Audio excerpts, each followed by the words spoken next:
Morning, everybody. Welcome to Sales Chatter. I'm your co-host, Ryan Mohammed. My amazing co-host with me, Jeff Dickinson, CEO and founder of RGTX Logistics Solutions. Good morning, my friend. How you doing this morning? Good, man. How about you? I'm doing great. We were just talking about how like this week has been flying by so much. I always truly look forward to this because this kind of like starts my day to get the day going. And just get to talk to amazing people, and amazing guests, and you know, let's get this bad boy started. Yeah, let's do this. To the HPLS podcast. Live, relevant, and high performance information, conversations, and education weekly.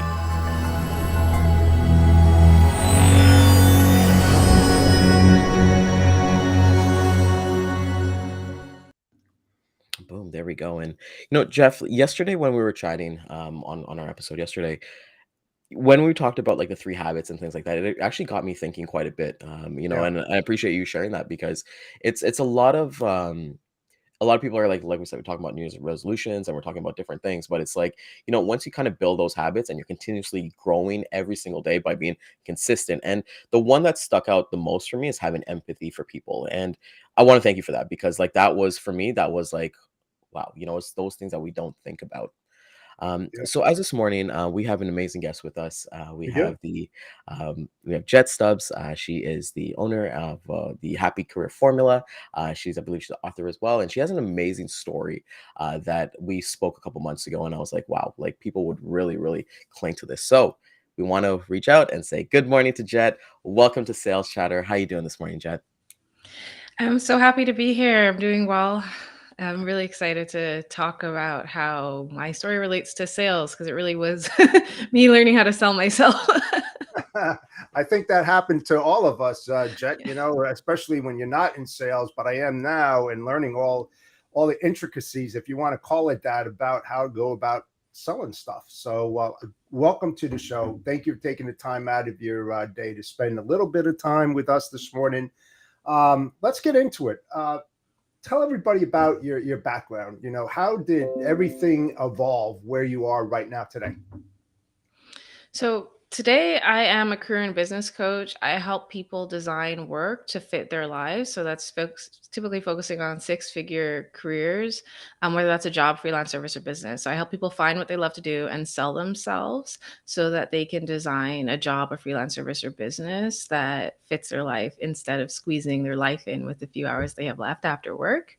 But that started about 11 years ago when I had 90 days to build a career business or leave the country. I was an international student in Canada. I'm originally from the Bahamas. And when I graduated, I was stuck in this cycle where I had tuition debt that needs to be paid off, but I need the letter from the university to be able to access a work permit so that I can then get a job, but I needed a job to pay off the tuition. So I was stuck in this cycle, and Right. I wanted to be able to break that cycle by getting a job, making some money, getting my way out. But I wasn't sure how to do that. So I applied for over 100 jobs and I Wow. got zero responses. And I was really devastated because I felt like I did all the things. You feel like you've put together something that's a good product, a good service, a good offer.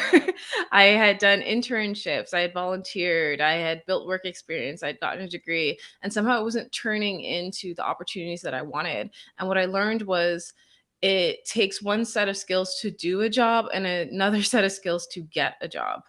Mm. And I had to learn how to sell myself for myself. And I didn't know where to start. There weren't a lot of offerings available. So I went and I read all the free books in the library I could. I went to all the free workshops, and I like, even to find the right clothing, I had to go and get the right clothes from different places that were free. And at the end of it, I went from that 0% response rate to 100 applications to a 70% response rate to 10 Wow. applications. So I sent out 10 applications. I got 7 interviews. And as I continued to work, I was able to replicate that process.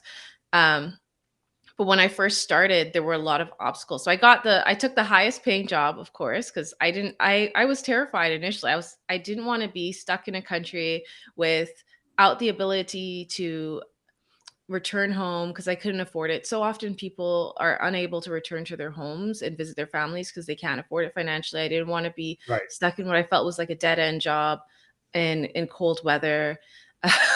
Just started trudging my way there. Like that cycle of living paycheck to paycheck terrified me. So I wanted to be able to sell myself to be able to advance in my career. So when I started working in my first 18 months, I was pitching myself to do more. And by the end of it, the president of the company had to sign off on bonuses every 2 months because my job was changing so quickly Wow. that they couldn't change the job description fast enough to match it. So they would just look at the work I was doing and then give me bonuses every other month based on that work. So I'd get a bonus of a couple thousand extra every other month. And that was really exciting, but at the same time, I was experiencing discrimination at work. My first supervisor made a buzzer noise anytime I said something that sounded like I was from a foreign country. So it was like Jeopardy, like, and she would repeat that buzzer over and over. So, like, if I'm here doing a presentation with you, she'd interrupt me or say that buzzer, said, "You said something. It doesn't sound Canadian enough." So I'm going to repeat that buzzer over and over. And eventually, because I was attracting so many different opportunities, people started coming to me and asking for help. I started career coaching, and initially people were getting $20,000, $30,000 salary increases. Now I've helped people get hundreds of $1,000s more. And then I started business coaching because some people were just so stuck in their jobs. They were experiencing discrimination. And I said, hey, my parents were entrepreneurs. They taught me a lot about what they knew because my parents didn't have access to university education. They were self taught. They built out a business that was worth millions. And now I love reading about business. I love learning about applying it to the digital age. I can help you. I don't know if it's going to work. And then people were able to leave their 9 to 5 in less than 12 months and replace their income. And that's how I became a business coach. So for me, it was a very organic process of learning how to sell myself Hmm. that led to me doing what I do today. That is incredible. Congratulations, first and foremost, because it seems like you went through a tremendous amount of obstacles to get to where you are today. So you should give yourself a pat on the back for sure. A lot of people fail way back before even getting to your point in your life or where you are today. That's fantastic. Now let's talk about your coaching. What do you think is the number one obstacle that people in sales face? I'm sure you talked and spoke to a lot of people out there. What is their fear? Where is the stumbling block that when they engage with you, you're able to excel them well beyond that point? Where everybody has that point where they're not comfortable. They don't know what to do next. What is that number one thing that you've seen? That depends on which stage they're at in sales. So have they been doing it for a while if they're brand new? If they're brand new to sales, what I find is the number one thing is a fear of rejection. People won't want to hear from me. People will be annoyed. They'll think I'm being pushy. I'm going to be that greasy, slimy salesman that nobody wants to hear from. And the way I explain it to my clients is you you can design something, you can sell something that people are very happy to buy. When you walk into your favorite restaurant and a waiter hands you a menu, that menu is something that you're very excited to receive and buy from and purchase. And those are all products that that company is selling that you are happy to buy. There's so many times where we are happy to buy things that we love. When people line up to buy the next iPhone, they're excited about that. They're not complaining. I mean, they may not like the line, but they're still in it because they want to be there. So Right. there's so many times when we buy things that we love to buy, and instead of focusing on all of those negative sales experiences, focus on those positive ones and try and replicate those, because you can offer something. If you're solving a problem that people want solved, they'll be happy to work with you. They'll be happy to pay you. Now, if somebody is further along in the sales process and they've sold to a few people, but the message just isn't getting out and they're getting a lot of rejection, they've gotten comfortable with rejection, and now they're trying to shift it to some yeses, then I find the main thing is they're not really telling the story arc of how this product will transform somebody's life or how this service will transform somebody's life. They're not going and hitting those fears, obstacles, and questions that the person has about why isn't this working, or why am I stuck in this place? Why can't I move? Why can't I improve from this situation? Mhm.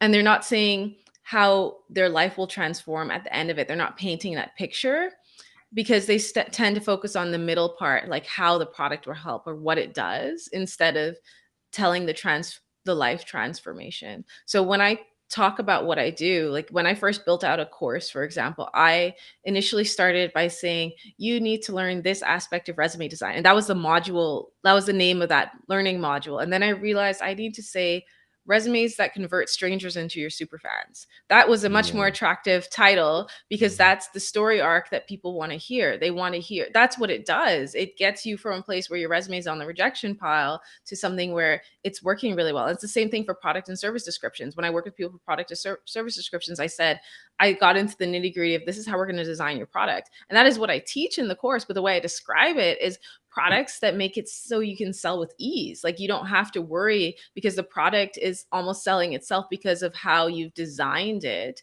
so that it meets client needs. I love that. Right, right. And um,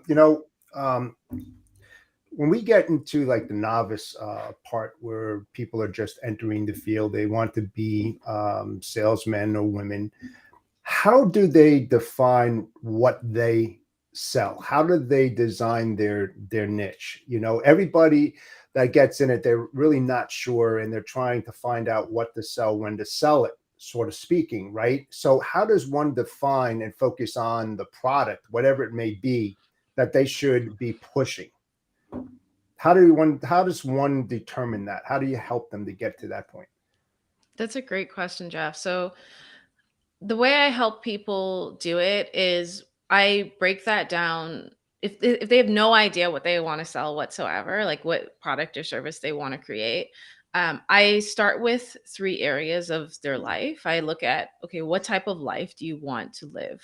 Because so many times people design a business that becomes their new bad boss that they hate, that they have this horrible relationship with, and they don't think that defining their life goals is an important portion of designing their business because they need to design whatever kind of work they're doing to fit their life. So we start by mapping out the different areas of life. I usually have people map out about 7 different areas of life. And we look at what do you want that to look like? Then we look at what sort of skills do you have? What do you like doing, what you not like doing, and what sort of problems have you faced in your life that you could potentially solve for somebody else? Um, and then we look at market demand. So out of those skills that you like using and those problems that you have solved for yourself, what which ones can make the most money? Which ones Mm. can be structured in a way that support your life goals the most? And in the middle of that is your sweet spot. So I usually just have that mapped out as a Venn diagram with those three things. And in the middle is your sweet spot. And if you're missing any one of those things, you'll end up really unhappy. So if you're missing the connection to demand, you'll end up a starving artist and you'll be really struggling to I like figure out how to make it work. Yeah, yeah. No, that makes that totally makes sense. Now, would you say that sometimes somebody has to get uncomfortable in order to succeed? Yes, because you have to make decisions that you haven't made before. You have to The person who made $100,000 last month made different decisions than you made last month. So if you want to change your income level, if you want to change how you are working and living to be more aligned with who you really want to be and the way you want to live, then you have to make different decisions. And there can often be discomfort in making those decisions. It can be a discomfort in asking for more money. That's a huge one when people are learning Yeah. how to sell themselves. When I get people to ask for 3, 4, 5 times more than they were making before, there's a huge discomfort. Well, people will laugh at me. Well, Right. they think they'll think I'm not worth it. They're going to think I'm not an expert enough or I don't know enough. All of these fears come up, and I help people shift how they're thinking about the value that they're delivering, because often they were underpaid to begin with. Mhm. We're Hmm. looking at that, and one thing that you said that really got me thinking was like the whole menu thing about going into a restaurant. You think about that whole experience. I know if my wife, and shout out to my wife who just left a comment, but anytime we're kind of looking at a new restaurant, the first thing we do is, hey, we go check their menu. Okay, we kind of pre-plan what we're going to order before we go in. But when we go in and that waiter or waitress gives us that menu, we're like, maybe we want the chicken wings instead. Maybe we want something different. But I like that. Just kind of give a little bit of context as well for you being an international student in Toronto. For those who don't know, in Canada, the rates for tuition for international students is almost 3 times, 4 times than someone who's actually born in Canada. So for Wow. parents to make that sacrifice, like your parents made that sacrifice for you in the Bahamas to bring you to send you and have you here, and then you kind of like capitalize on that by you had 90 days, you made it work. I want to get into the happy career formula, and I got a question before we actually kind of get into that, because so many times I've read that you shouldn't do your passion as your career, because you feel like, hey, maybe it'll suck the life out of me, or I just won't find it fun. Where do you find that medium or that balance between, hey, my passion project and making a career with it? Like it. So I think that depends on two things. One is, do you get creative burnout when you're doing your passion? Like, do you really tend to get burnt out? Because if you are in that cycle, like I've worked with visual artists and creatives and musicians, and some of them, they get really burnt out if they are tying what they are doing to a paycheck. Other people can do it continuously, whether they're getting paid or not. So that is something you have to think about, because if you do get that burnout, you can still make money from the project, but you may not want to make it your main source of income, because you'll go through those ebbs and flows, or you'll need to manage your cash flow with that in mind. Hmm. The other way is, I encourage people to look for a passion that pays by tying it to like strategy. You need to, that's where you go from that starving artist mindset to really connecting it to demand, market demand. What will people pay for? How much will they pay for? How can you set this up in a way where you're automating as much of the process as possible for yourself as you're selling your product or service? Where can you go instead of finding just one person to sell to at a time, where you can find groups of people to sell to and market yourself to? So you're leveraging a larger audience so that you can maximize your income potential, but also reduce your workload. Because it can be, if you're doing something that is a passion project, depending on what it is, you can be very emotionally connected to it. And what can happen is, as you are selling it, you can take that rejection slightly more personally, because you're tied, you feel emotionally connected to this project. The other thing is, when you're building a passion project, you still need to build it for other people if you are planning on selling it. So you need to be doing market research as you're designing whatever it is. You need to be speaking to potential clients or people who have problems similar to the one that you're solving, or have goals similar or interests similar to the one that your project is related to, so that you can design it not just for yourself, but a collective of people who are similar to you, so that demand exists. That people are interested in it. As much as possible, sell before you build it out, so that you can know that this is a verified and proven thing. Otherwise, you could build it for yourself, but be aware that you could be designing something that may launch to crickets unless you have the right marketing strategy and it's connected to demand properly. I love this. I love this. And Lisa's I actually got a love question for this. you. I was bringing up to Lisa here. What do you suggest if the passion project pulls you away from the moneymaker? What I help people do is make money. So make more money with less hours. So you make I more like money. that. Where do You I can sign work up? We'll less. talk after. That's good. I'm Forget in. this podcast. I'm in. Yeah. Yeah. I help people structure it so we figure out what can make the most money from the day to day work, so that you can work less hours. A lot of my clients will end up, um, like, one of my recent clients who I did a video testimonial with, she worked 12 hours and made what she would in a week previously, because we had increased her hourly rate, and we so she didn't have to work as many hours, and she was able to still spend a lot of time growing out her new business idea and testing it out and validating it because she was able to craft that work-life balance for herself. She also had shifted from in-person 40-hour work week to remote shorter work week. So she was then able to travel, and she was based in the US and now she's in the UK for 3 months. That brings up another question. What I found out, because I used to work at corporate and then I started my own business. Not to say that I slacked off in corporate, but that you're getting a paycheck and you're doing the best that you can. But what I found out, that when you start your own business and everything relies on what you do, how you do it, when you do it, it seems, well, I'm not going to say it seems, I know you work harder than you do when you're working at corporate because you're building something that you believe in. So it's that structure, it's that foundation, it's the platform, it's the way you go about finding your niche and everything else in between in order to be successful. So, whether or not you increase your rates, you're still going to work at that pace. A lot of people work 9 to 5. But when you're remote, you're getting out of bed, like you say, at 6 o'clock. And instead of traveling to get to the office by 9, you're in your office at 7.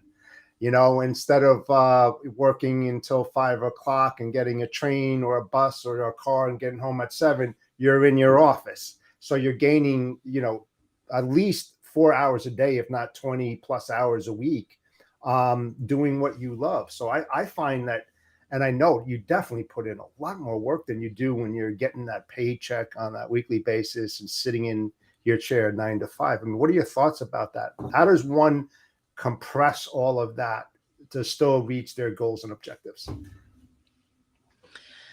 I encourage clients, one, to set boundaries, because it is easy when you're working at home for your work to kind of get away from you. For example, like I only meet with clients on Wednesdays and Thursdays. So I have flexibility the rest of the week, to set my schedule as I want so I can take time off as I need and do my admin work.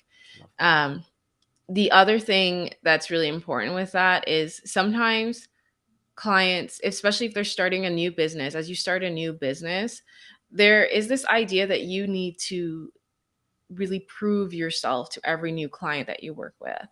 And often people will let the scope of their projects, of their work creep, especially if it's service-based work, and they'll keep on trying to do, oh, I need to do this extra thing for the client or this one more thing. And they won't look at the terms of the contract. And usually if you're offering to do more and more work for a client, they're going to be like, yeah, sure.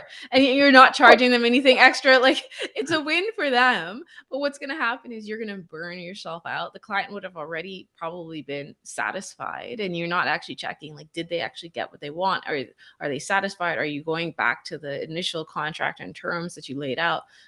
Most people, when they're starting their business, they don't know how to lay out those conditions very well. And that's where I'd often support them and say, okay, you need to define the scope of the project, the scope of the product or service. If you're offering support around that product, you need to define that so clients know what to expect. But a lot of times people think, I need to prove myself, I need to go above and beyond. And I'm not saying that you should slack, but often people are way too hard on themselves. Like I've done it where I thought, okay, I'm failing my clients, they're not going to be happy with what I do. And then I get on a call and they're like, you're amazing, I really love how much you helped me.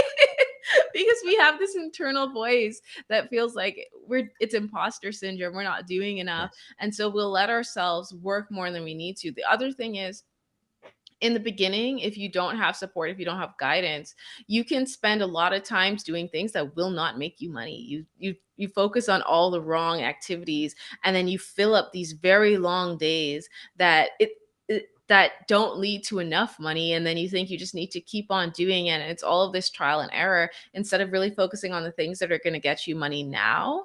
And that's where I help clients say, okay, what can make you money now, where you can like work fewer hours, have a stable paycheck, and then do all the other things that are going to be a bit more testing and experimenting, so that you can build out a life that is comfortable and not feel like business is this big leap. I like to make clients feel like they're taking baby steps into creating a business and a life that they enjoy, so that it doesn't feel like this one big leap that's this huge risky undertaking where they're going to be fully consumed and exhausted and overwhelmed. It's like, how can we break this out into steps that feel manageable and where you are starting to attract people to work with you very quickly? I don't know Yeah. about you, Jeff, but like I can see why Jet is extremely successful, Oh yeah. based on like this 25-minute conversation because just the values and what you've kind of bring it's crazy. Like I know like even you're kind of like pitching to me. I'm like shit, maybe I should be hitting her up to hit her up, and I love my career. But one thing I kind of read on your website, and I do want you to get into the happy career formula as Mhm. well. But one thing I like that I saw was a testimonial where it was like, okay, when we go from an idea to an offer for a business, one of the examples you had was like food services, right? Somebody wanted to help like soon to be brides with their struggling with their catering for a menu and all that stuff, right? And then the offer was, hey, let's build like a 3-day celebration meal plan, including wedding catering with destination weddings and up to 20 guests and things like that. And I think, when you're very specific about what you truly want to do, no one's going to come out here and be like, hey, I just want to be successful. I want to make $1 million. I want to do things. It's like, okay, what do you really want to do? As Jeff always talks about niches. He always talks about like he'll only work within his niche. If a customer outside of his niche calls, he'll direct him to another SME or something like that because it Right. doesn't fit his soul. But with that being said, Lisa actually has a great question here for you, and I do want you to get into the happy career formula Yeah. after this. But That who was a is good. your ideal client profile, Jed? So I've niched down a bit more recently. I've been working a lot with people who are interested in like international or remote work. So they want more flexibility. And my ideal client is looking, they're in a job right now, but they are looking to create something that's more flexible while they build out a business. So they are more entrepreneurial because I found that a lot of coaches weren't talking about that middle area. They were purely business coaches, they were purely career coaches, but so many people were stuck in this messy middle between a job and a business. The business wasn't making enough money, but they were going to a business coach and they were feeling like the business coach wasn't understanding their day-to-day career needs, like how they were struggling to do all of this work at the end of a 9 to 5. And so I help people get the 9 to 5 down so it's not actually a 9 to 5 anymore while they build out a business that they enjoy. Occasionally, I have worked with I'll have some clients that are purely starting off with career coaching, but those would only be like 6-figure executives or people who are in that space. So if I'm doing just career coaching, helping people find a job, that is because they are essentially entrepreneurs within that business. They are leading, they are guiding the vision, they are doing strategic leadership within those companies, and they are speaking with the executive team. And I help them understand how to build those relationships effectively. So you have to be like, my clients want to be leading and driving the vision of some idea that they're really excited about. Yeah, but I've worked with clients in multiple countries like US, UK, EU, um, South America. It's been, my clients have been all over the place. So I'm going to take a stab at this, and Yeah. I think it's awesome. To our audience out here, what Jet just explained is her niche. This is Mhm. what she likes to work in. I mean, you can. She was passionate about it. She told you exactly what she does. I mean, that's what needs to be translated to everybody out there that is working in their own business of finding that niche, following it, driving driving that passion, and following through on those goals and objectives. You just heard Jet explain exactly what her lane is, and she loves to do what she does. So thanks for that great example. But I know what you do, and those people out there that are considering working internationally in those specific areas, I would say definitely go to Jet because she knows her stuff in that area, and that's what we need to do as salespeople in what we do, whether we're in logistics, supply chain, cosmetics, or whatever it may be. Have that passion, drive that forward, let people know exactly what you do, how you do it, and why you do it, and you'll be very, very successful for sure. Absolutely, I can guarantee that.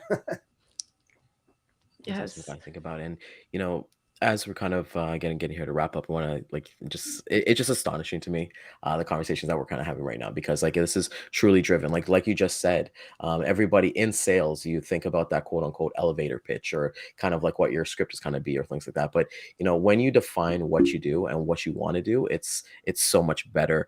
Oh Can you take us a little bit into what the actual happy career formula is? Sure. So I've touched on it a bit already. It starts off with that desire, so what you want out of life.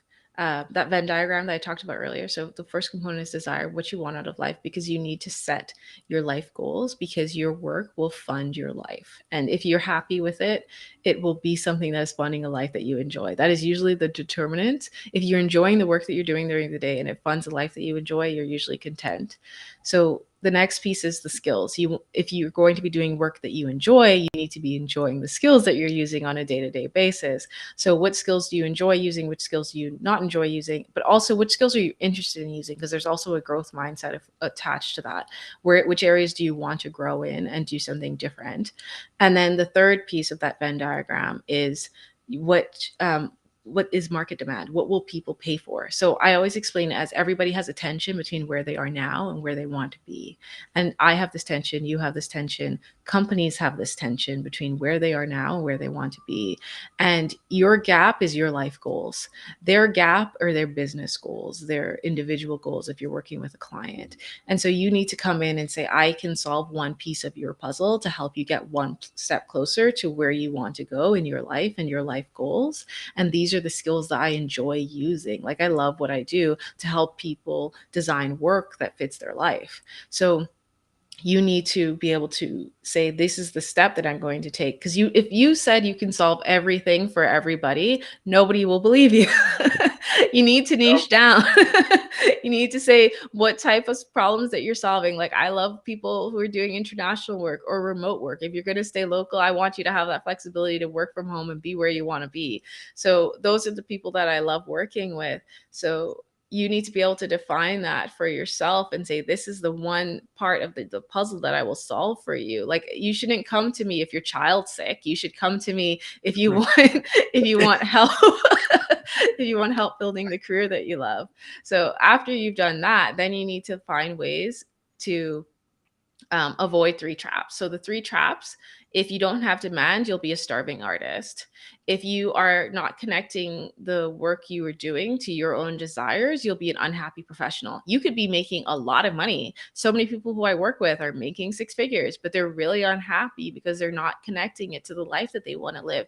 And they're letting their employer or their job or their business dictate how they are living their lives and how many hours they have left at the end of the day, because they're not structuring it to live the life that they want. And if you're missing the skills that you need to do the work, you'll often feel like a dreamer. You have this idea of this life that you want to live. You know the type of demand that's out there. Oh, I wish I could do this really cool job that I see somebody else doing. But you don't have the skills, or you don't know how to pull it together to execute. And so you'll feel like a dreamer who's never really accomplishing the goal. So you want to avoid those three traps so that you can end up in the middle with your happy career. And then once you've done that, there are certain levers that you can pull to start making more money. Like which markets are you going to be approaching? So how much disposable income does this market have? Do they have enough money to pay you? How many people are in this market? Can you automate it? Like I have moved into doing online courses and digital offerings. I still offer one-on-one support or group support to people, but it allows me not to spend 20, 30 hours with each person. Like it saves me time that I don't have to spend with that person, but it also saves that person money from having to pay me to tell them this thing as a lecture one-on-one. So how can you start to automate things so that you can help and support more people and drive that growth? Right. That Makes a is lot of sense. spectacular. Jet, want to thank you so much for coming out this morning. Let everybody know, how can they get a hold of you? What's things you got kind of planned for 2003 as well? Yeah, so I have my own podcast, Happy Career Formula with Jette Stubbs, where you can listen to particularly episode 2 and 3, where I'll deep dive into the Happy Career Formula. Episode 1 is my story, and I talk about that journey, that those 90 days to build a career business, and all the lessons that I learned along the way. And episode 2 and 3, I dive deeper into those lessons so that you can understand how to apply them to yourself. And I talk about the 5 phases of growth, from going from no idea to systems for growth, so that you can create something that works for you. So I would encourage you to listen to Happy Cure. And if you wanted to take the quiz that Ryan mentioned, you could go to jetstubbs.com and take the quiz. Yeah, it's a great quiz. It really dives deep, and I think it's amazing. Jet, like we said, thank you so much for coming out this morning. Yes, thank you. It's truly been a pleasure. It's probably one of my favorite episodes that we've done. You're amazing. So thank you for that. Thank you so And much. looking forward to, hopefully we can connect again in the future, and have Yes, you back on here please. and anything like that. So thank you to everybody for coming out this morning on Sales Chatter. We will be hitting the replay at 12 and 3 p.m. Eastern time on LinkedIn, Twitter, Facebook, and YouTube. I want to thank our corporate sponsor, Daman from Centurion Trucking. He is looking for freight agents in North America and paying up to 60% GP. So definitely hit him up. He's got some good rates, and he's got a great team behind him. And want to thank everybody else. We'll see you guys tomorrow for Wins and Lessons on Friday as we wrap up this amazing week. Jeff, love you, brother. Always a pleasure. Jet, thank you once again. Everybody, have yourself an amazing day, and we'll see Thanks. you tomorrow. Have a good day, guys.